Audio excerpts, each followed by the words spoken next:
What's happening, everybody? I'm Steve, and welcome back to Junk Drummer TV, where I give my initial reactions, my hot takes, and my analysis on the drummers of today and yesterday, and maybe tomorrow if I stick around that long. I am a professional drum teacher and a gigging musician, and a former perpetrator of the jam band scene, and I have been those things for the last 20 plus years. That's correct. I have a deep, dark secret to confess. In another day, or another time, and another place, I was a fervent follower and a active participant in the jam band scene. It was a long time ago. And I said from the beginning of this channel, we were going to do all genres, all styles, all kinds of players. And other than Carter Beauford, who you could say is in the jam band scene, please go check that one out. We haven't done like a big time jam band. And I figured that we would go with the kings of the jam band scene, Vermont's only, and at one time Vermont's like third biggest employer, Phish. Now, let's go ahead and talk about that elephant. Phish is a very, how would you put it? They are a polarizing band. You either love them and you devote your life to them, and all of your resources and money to follow them around and buy their live streams and their and records and all that, or you detest them, or you're the third kind, which I don't dig. The people who have never heard Phish, don't know anything about them, but know that the scene is kind of, and say you hate them. So I give respect to people who have at least heard them and said it's not for me, way more than the people who would just hate the scene. The scene that surrounds them is just as polarizing, and we'll get into some of that. But we're going to talk today about Jon Fishman. And Jon Fishman is a fucking great drummer. He does not get the respect that I think that he deserves because he's in, the scene that no Rolling Stone or Anthony Fantano type critic gives any kind of weight or respect to. And it's not fair because Jon Fishman is a bad man. He's a bad motherfucker, man. He can play. And we're going to see one of the most difficult songs that he does, and he does a lot of them. Now, this is sort of a classic React video because I've heard Limb by Limb, but it was like, probably last time I heard it was 15 plus years ago, and to put it as nice as I can, my memory is a little fuzzy from that time and era, if you know what I'm saying. So, before we get into it, if you all think I deserve it, if you dig what I'm doing, please give me a like, a comment, and share. Give me a double tap on the subscription and the notification bell. It'll really help me out. The algorithm has been kicking my ass a lot lately. If you really, really dig it, you can go check out my Patreon and my merch page. So, let's fucking pack one up. Let's watch Jon Fishman with Phish. The shoulder that I leaned on was carved out of stone. But when I'm done freezing, I want to be alone.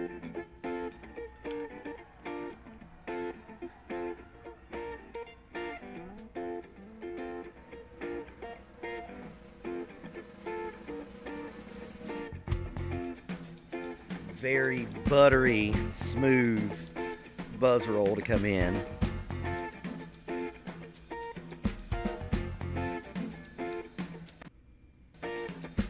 Never want my hand cut off. Never want a hacking car.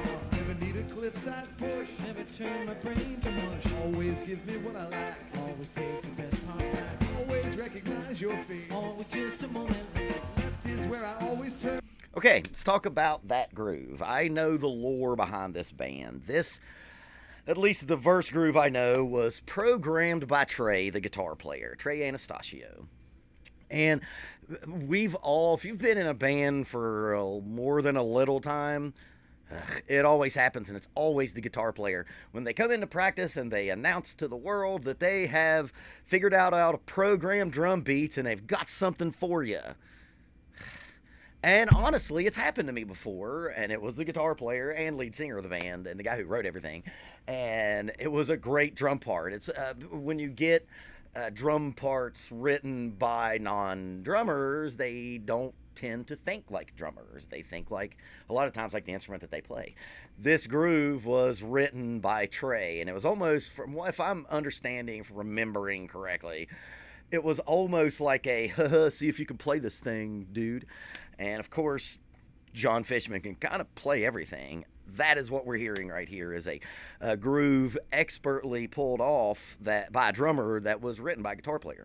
Left is how I'm forced to learn. Left the Oh, Paige, you try so hard when you sing. my mistakes. Against the person who Till now I never knew. from hell the answer blew. Up and down, it's up to you. Drop me off the Chinese wall and peel my fingers off the rim. I come unglued while in midair and then to reform. Live by live.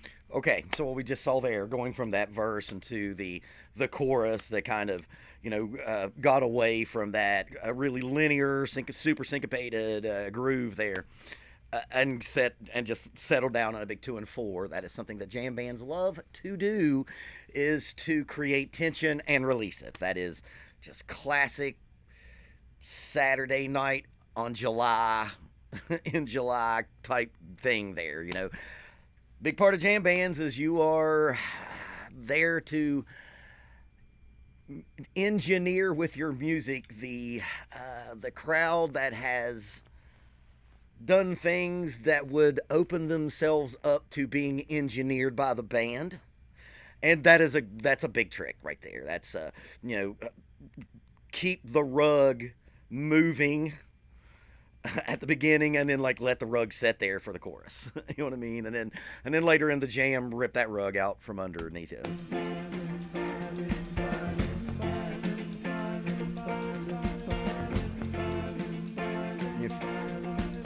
I've always thought, and I think that he would agree, Fishman Jon plays like a distillation of all the Zappa drummers, with a healthy dose of four-way independence and Latin grooves.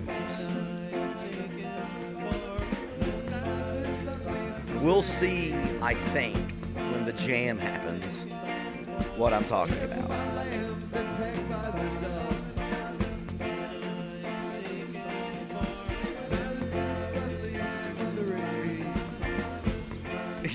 What's going on there is just, oh man, it's the one cool thing about the jam band scene, and it's the thing that you could disparage the most. When you are under a certain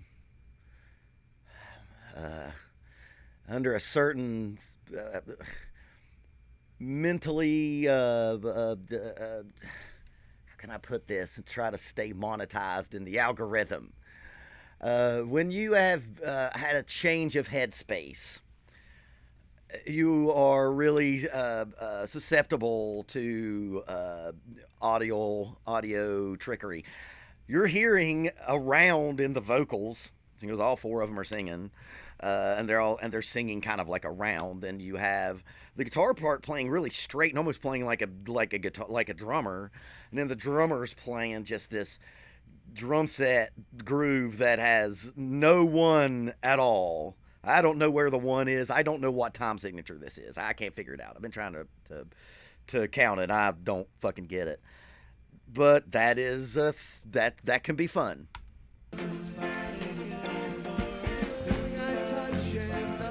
It's almost like when he plays that one snare drum. It's the one like that.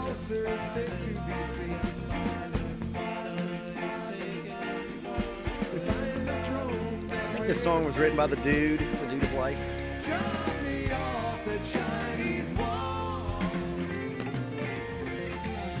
That drum feels very Zappa-esque.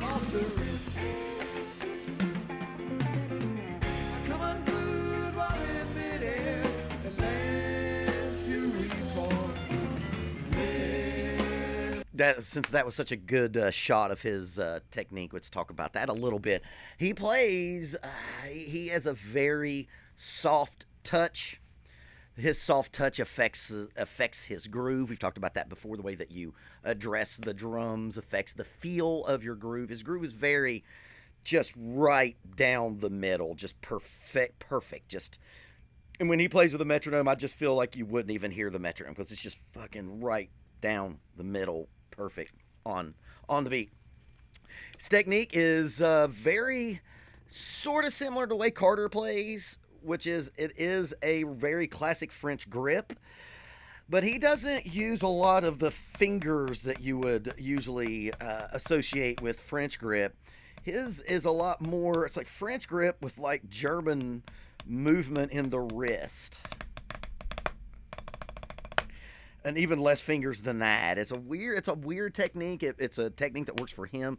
It's a hard one to master, I think.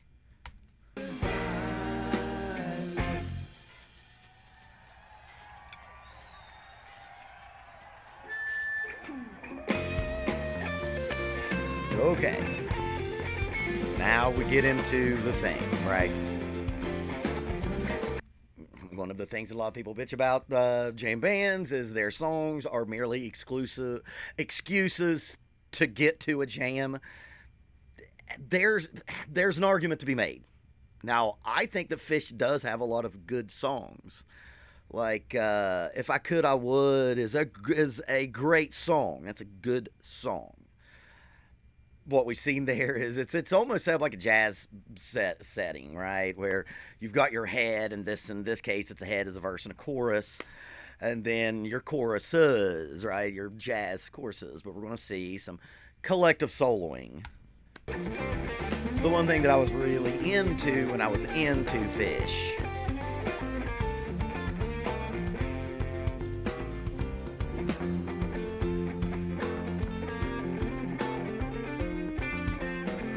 A lot of jam bands, from that early jam band thing, and boy, there's a shit ton of them infecting every college town of jazz school dropouts.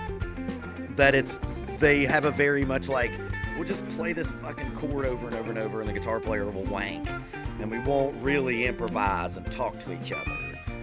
You can't say that about Phish. When Phish improvises, it is. Yes, you'll have. Yeah, man, Trace. I mean, dude, Trace great. He's fucking Trace great. Stop that. In the sense of like the jam bands, I think that are lesser than. It'll be like, here's a 2-chord progression or 1-chord thing, and we're just gonna fucking lay this one groove down. The guitar player's gonna wank. They improvise more like I would think Medeski Martin Wood does and Bad Plus does. It's a collective. Improvisation. Yes, there's usually one person leading the jam. Right now it's Trey, of course. But it's the thing that I've always thought that was the most interesting about their jams. And it for me anyway. And if you're a Phish fan, no, I am not a Phish hater, but I am going to be objective. Or subjective? Objective? One of the two. Their jams can be mind-expanding, great wow. Sometimes it's just like, okay, y'all are just fucking jacking off, right? So, I mean, but I think that they would even say that. I think that they would say that. You know, they're very self-aware of what they do.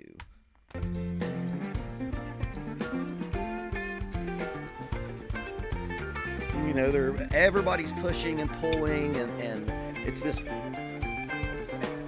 Yeah, right there. Oh, dude, perfect example right there. That is a guy, like, watch how he almost stalls in the middle of this groove.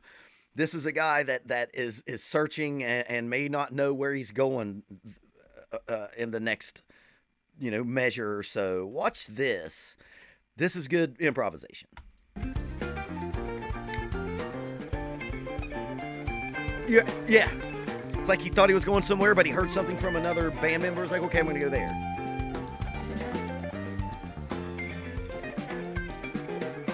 And you know that this jam is going to eventually get to a big peak. Playing that little back thing right there, Allman Brothers trick, playing over the bar line. Tension. Trying to get tension and release.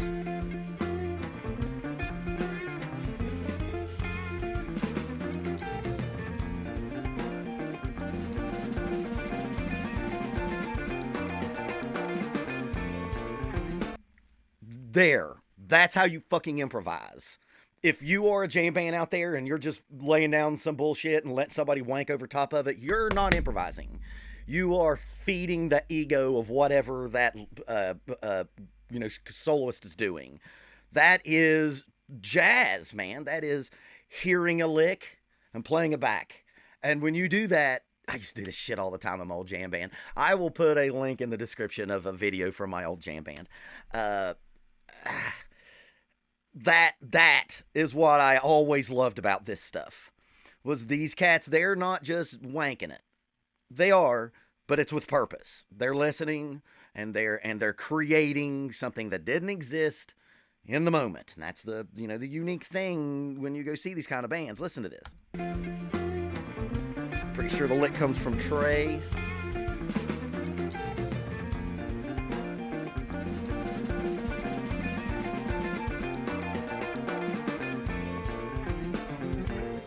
Yes. If I go to see a jam band in a college town, I want to see that kind of improvisation.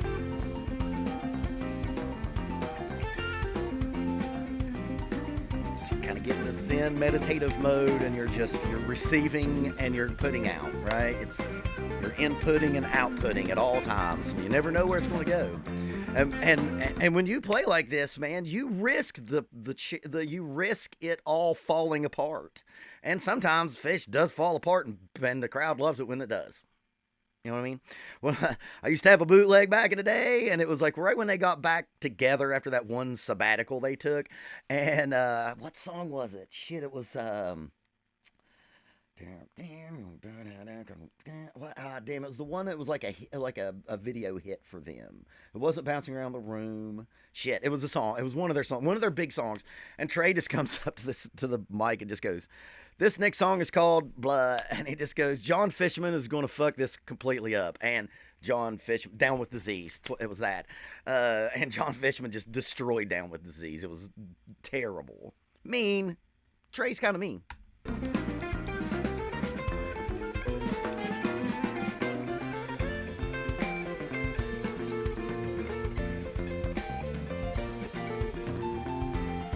Okay, Phish fans, I can't do this whole 11-minute video because I can't have a 30-minute video on Jon Fishman. I think, hopefully, if you haven't seen Jon Fishman, if you're one of those people who never wanted to get into Phish because of the stigma around it, man, let's be honest, dude. There's a pretty shady element that attends these things, man, that goes to jam band festivals.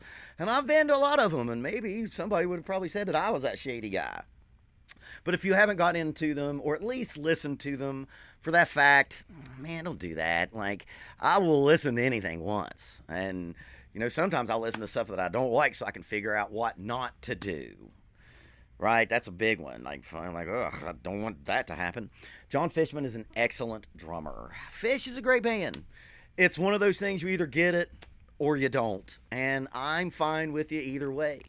Because I do not think we should all think alike. At all. I don't think we should think alike and be alike. At all.